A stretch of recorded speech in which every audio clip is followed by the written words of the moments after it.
AJ Styles está voltando às arenas de luta livre? Pois é, essa é uma notícia interessante que saiu aí e que vocês certamente vão querer saber dessa história. E além disso, informações sobre o futuro da Bloodline e também tudo o que rolou na luta livre esse fim de semana, incluindo uma stable nova que voltou na AAA. Se você quiser saber tudo o que está rolando no mundo da luta livre, assista esse vídeo do começo ao fim, porque eu tenho certeza que você vai querer se manter antenado com tudo que está rolando, incluindo a prévia do Monday Night Raw de hoje. Então vamos embora, vamos para mais uma notícias da luta livre, mas não se esquece antes de fazer tudo aquilo que a gente pede, em especial senta o dedo no like para divulgar o nosso vídeo para mais pessoas e se inscreva no nosso canal para que a gente chegue mais rápido possível a 25 mil inscritos, beleza?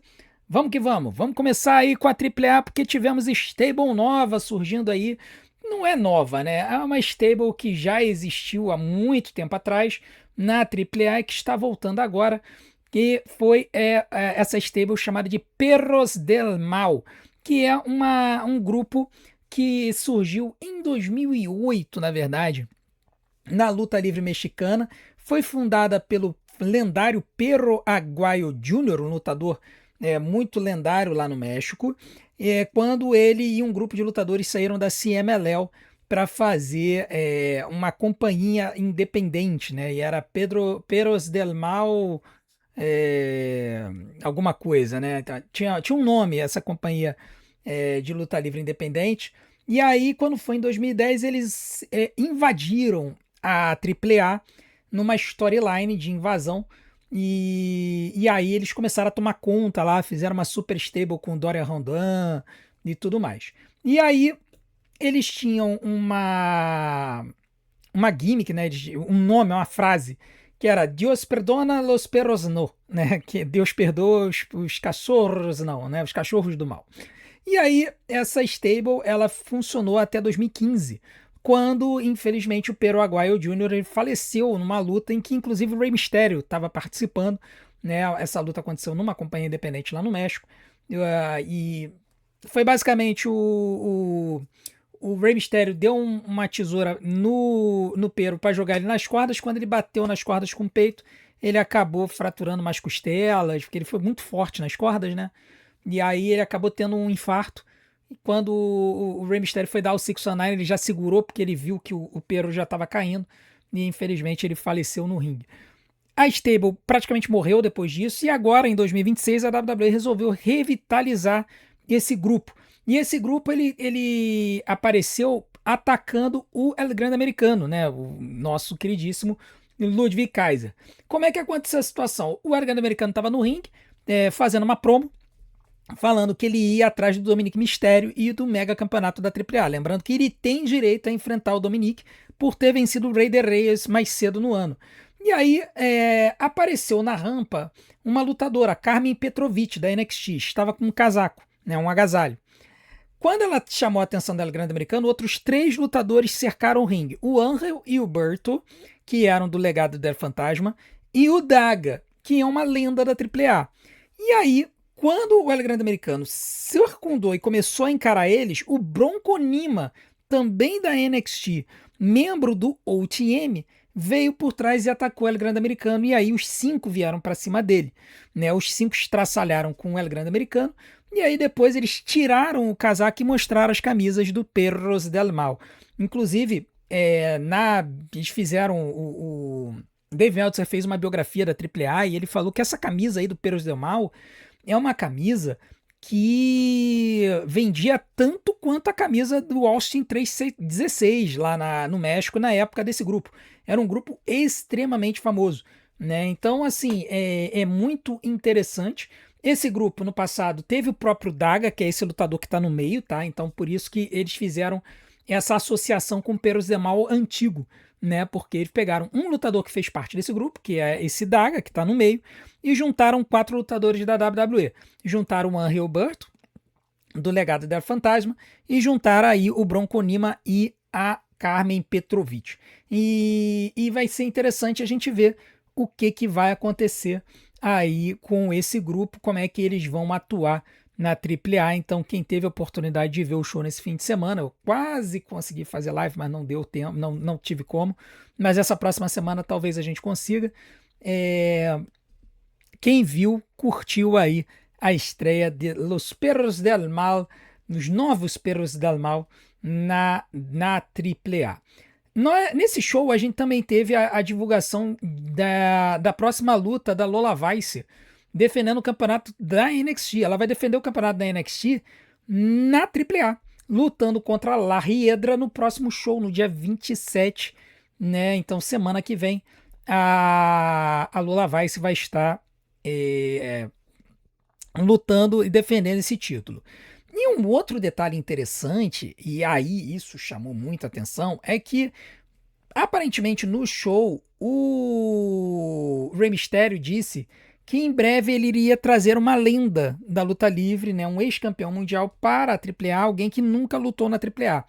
E aí, meus amigos, essa lenda, segundo as informações de quem gravou, as informações, né, porque a AAA ela faz um show ao vivo e depois grava 2 shows, né, no horário posterior.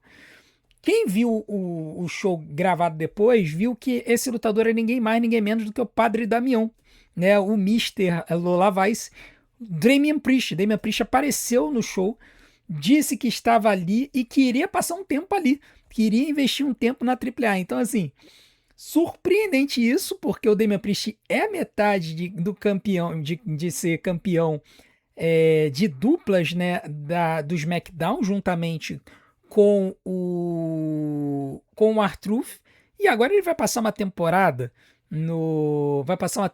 aí no México. Estranho isso, né?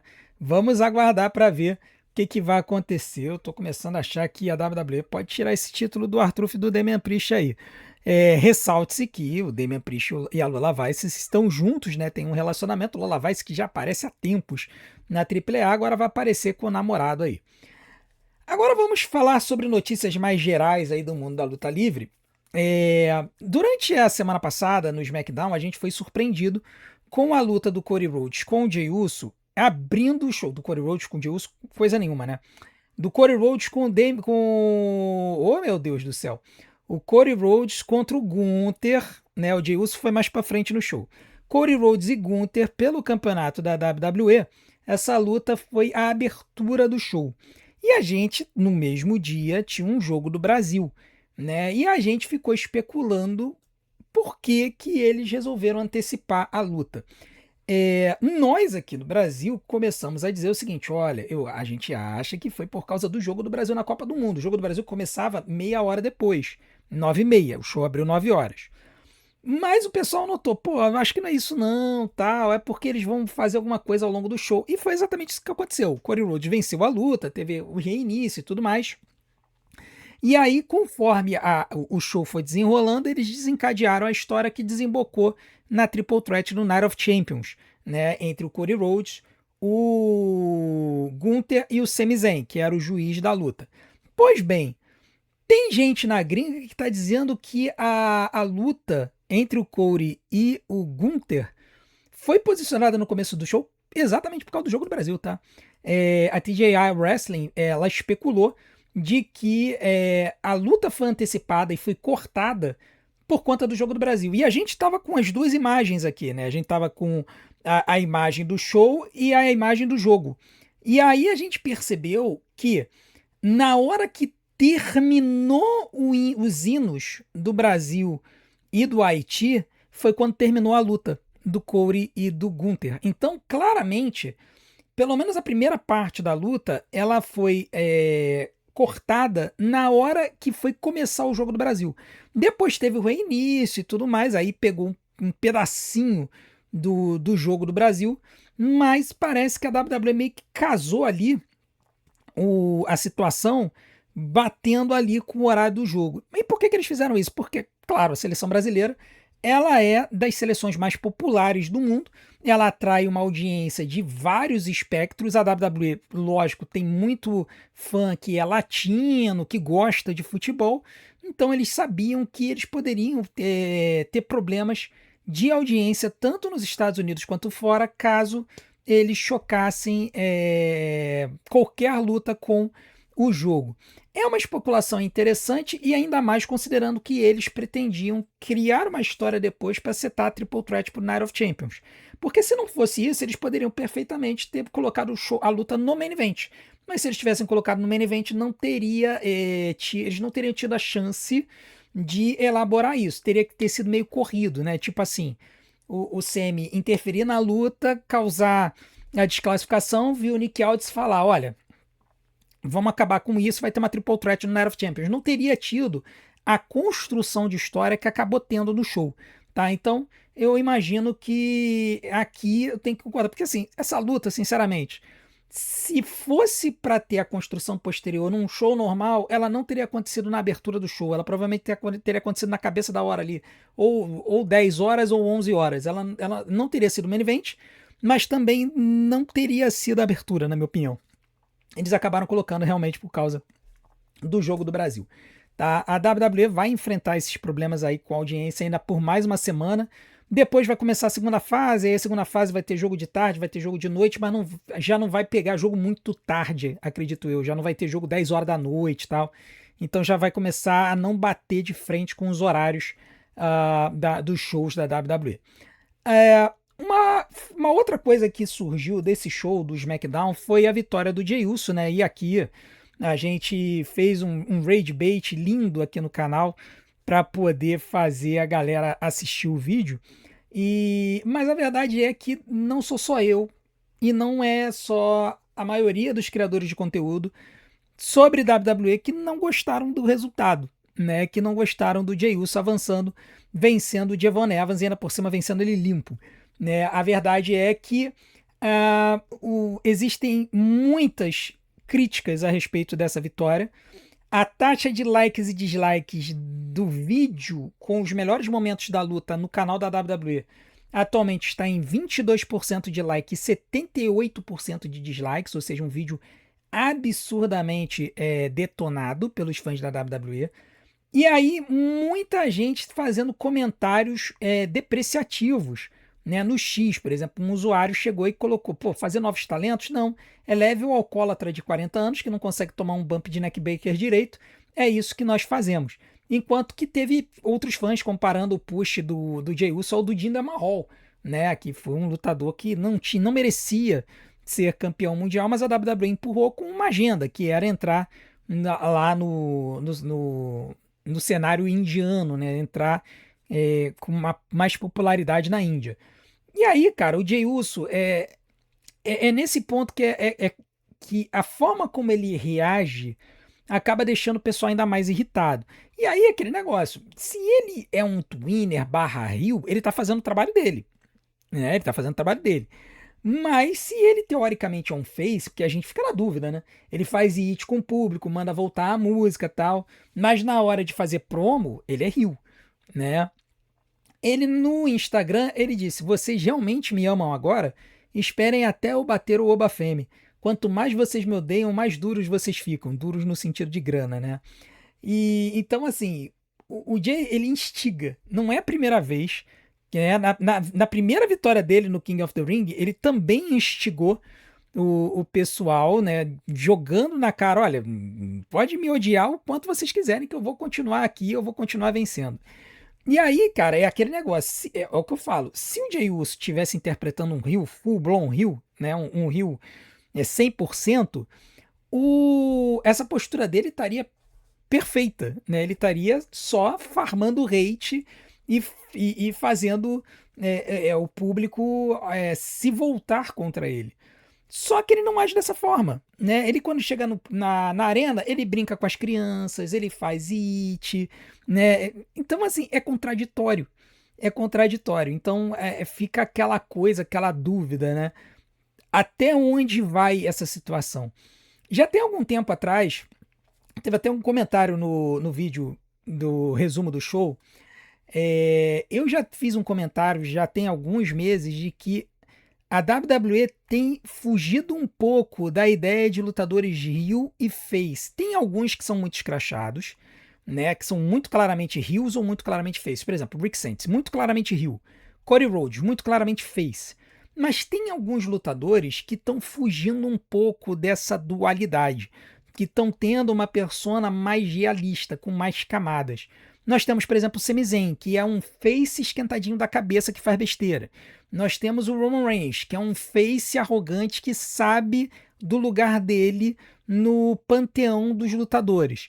E agora nós temos o Jey Uso, que é um camarada face, mas que está querendo ser que nem o Roman Reigns e está adotando, na ideia de querer ter o respeito que o Roman Reigns tem, está adotando algumas atitudes de heel.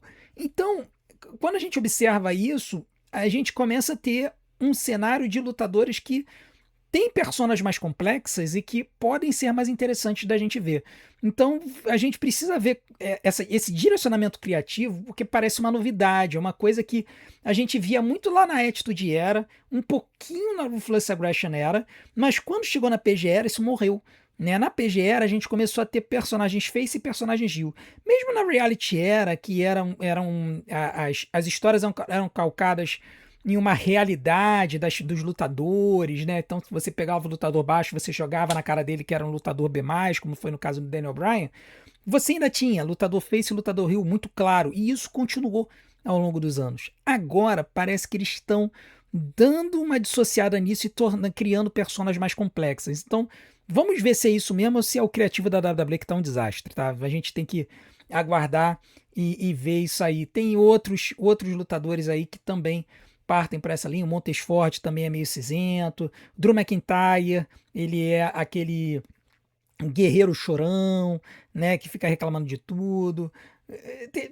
Tem uma galera assim meio engraçada que a gente precisa avaliar aí. Bom, coloca aqui nos comentários se vocês acham que tem algum personagem também mais complexo, que vocês estão vendo que está fugindo dessa dualidade face heel. Coloca aqui nos comentários, eu queria saber a opinião de vocês. Bom, agora temos algumas notícias de fora da WWE, né? A primeira delas é uma notícia meio triste, é do Jim Ross. Jim Ross, que é uma lenda da luta livre, né? Narrou a WWE desde 93, na WrestleMania 9. E aí depois ele deu uma saída, depois ele volta em 95, 96, e aí ele continua até bem depois da Ruthless Aggression Era. E aí depois ele sai, aí ele vai e volta um tempo, depois ele voltou na AEW, né? Jim Ross, que tá com vários problemas de saúde, e recentemente ele postou uma atualização preocupante. Ele disse que ele tá há 22 dias no hospital, na cidade de Norman, em Oklahoma. Ele disse que ele estava assistindo lá o jogo da Universidade de Oklahoma, que é a alma mater dele, a universidade dele, para quem ele torce. Né? Tava torcendo pro time lá na World Series de Baseball, né? Do universitário. E aí ele disse que ele sofreu uma queda na casa dele no final de maio. E ele está hospitalizado desde então, né? A gente sabe que com uma pessoa idosa, quando a pessoa cai, se ela tiver uma fratura é muito grave, né? Então ele está hospitalizado, ele disse que está lutando. E existem vários. O Jim Ross tem vários quadros de saúde, né? Não é só o Bell's palsy, né? Que paralisou uma parte do rosto dele. Ele também tem diagnóstico de câncer de cólon.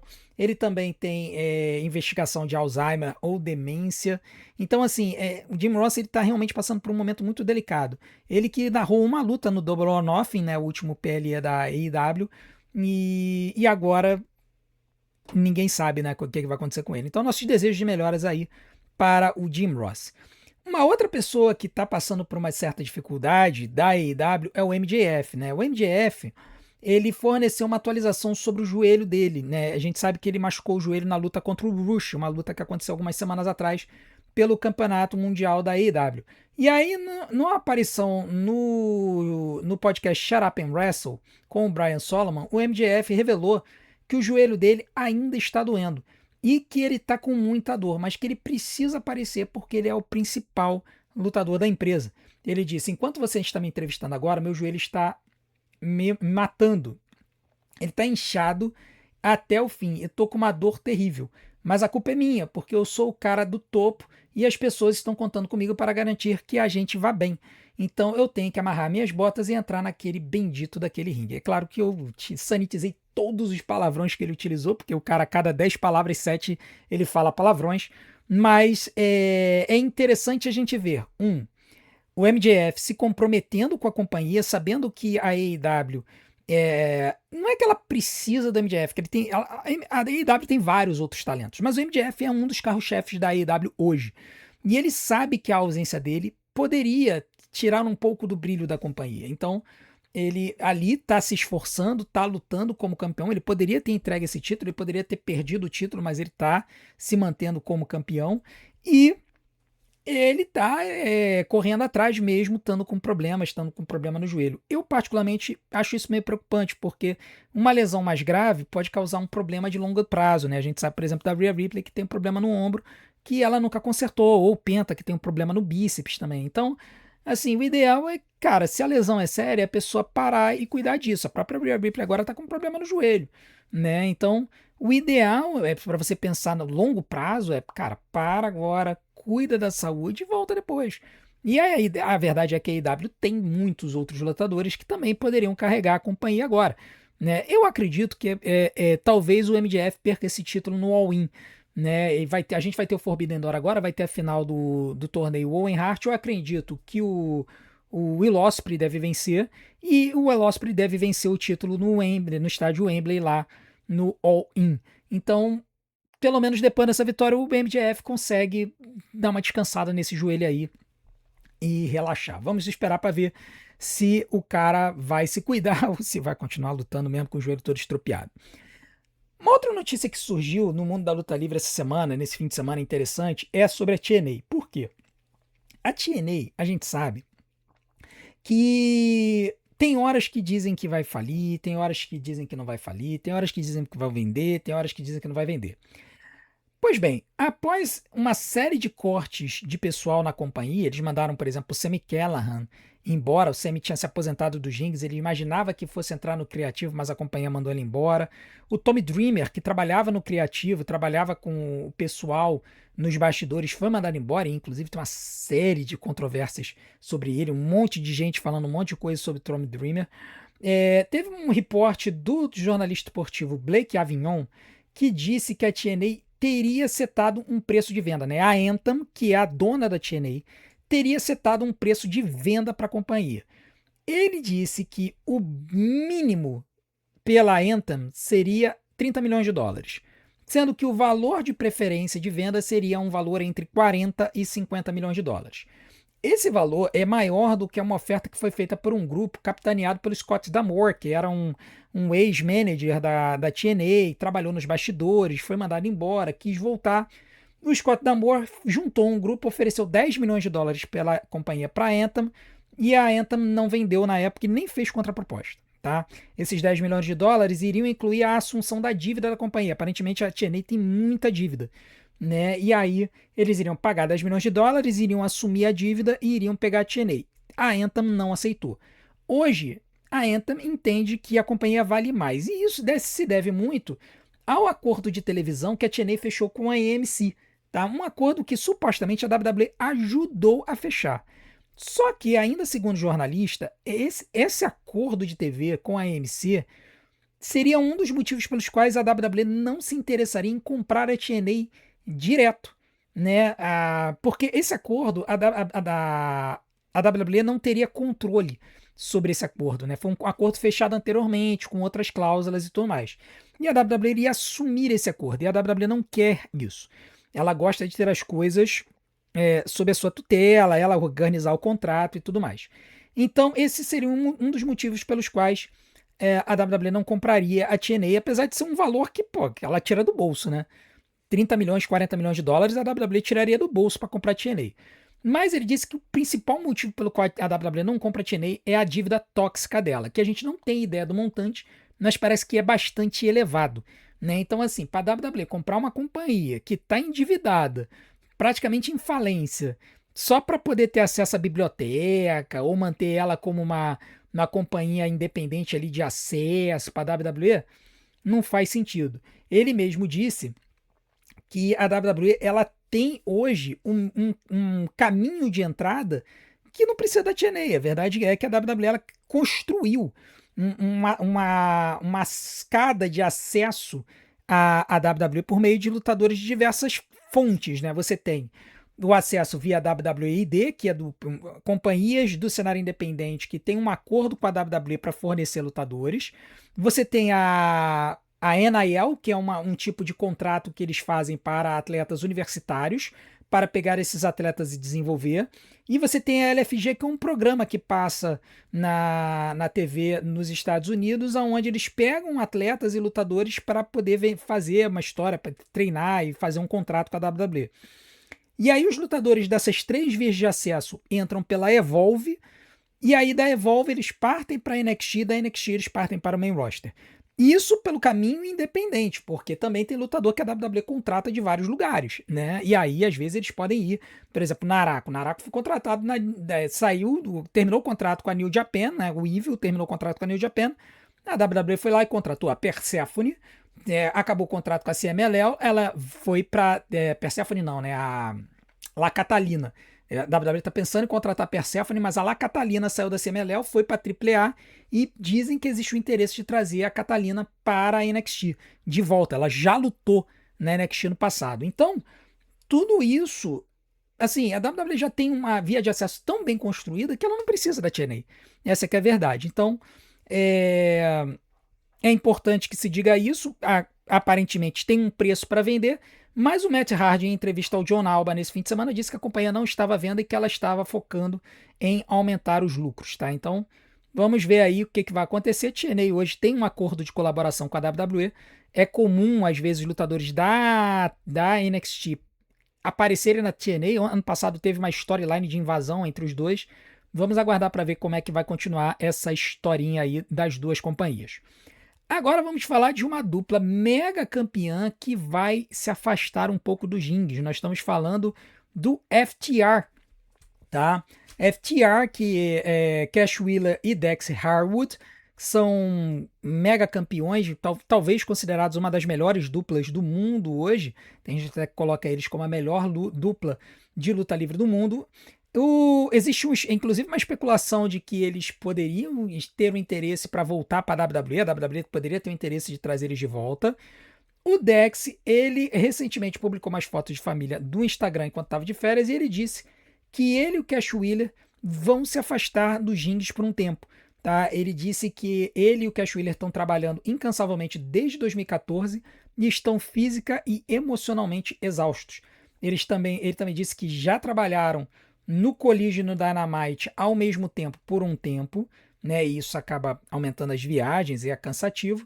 E ele também listou várias contusões que ele está tendo, tá? Ele tem várias lesões que ele tem que curar. Então ele disse que por isso eles vão se afastar dos rings pela primeira vez em 12 anos e não sabe quando eles vão voltar, tá? Então os fãs da FTR lá da AEW vão ficar sem vê-los por um tempo, porque eles vão cuidar um pouquinho das contusões. Agora vamos falar do retorno de uma lenda da WWE às arenas de luta livre. Nós estamos falando de AJ Styles. Rapaz. AJ Styles está de volta ao mundo da luta livre, mas não é para lutar. O AJ Styles ele estará acompanhando seu filho Avery Styles na promoção SCA, Squared Circle Action. E essa companhia, ele anunciou que o Avery vai fazer a sua estreia no ringue no dia 26 de junho, no Royston Dome, em Royston, Georgia, enfrentando Ashton Martin, o lutador que ele vai enfrentar. E foi mencionado que o AJ estará no corner do filhão, né? Ele estará no corner do Avery. Lembrando que o AJ, quando ele se aposentou dos rings lá no Royal Rumble, ele disse no programa da Stephanie McMahon, What's a Story, que ele poderia retornar aos rings um dia para fazer uma dupla com o filho, tá? Então, se ele tivesse a oportunidade de fazer uma luta de duplas com o Avery, que ele voltaria aos rings. Agora que o Avery está entrando no mundo da luta livre, nos resta saber se ele vai dar certo como lutador e, nesse caso, se a gente verá AJ Styles pelo menos mais uma vezinha no ringue. Lembrando que o AJ Styles foi aposentado pelo Gunther no Royal Rumble deste ano.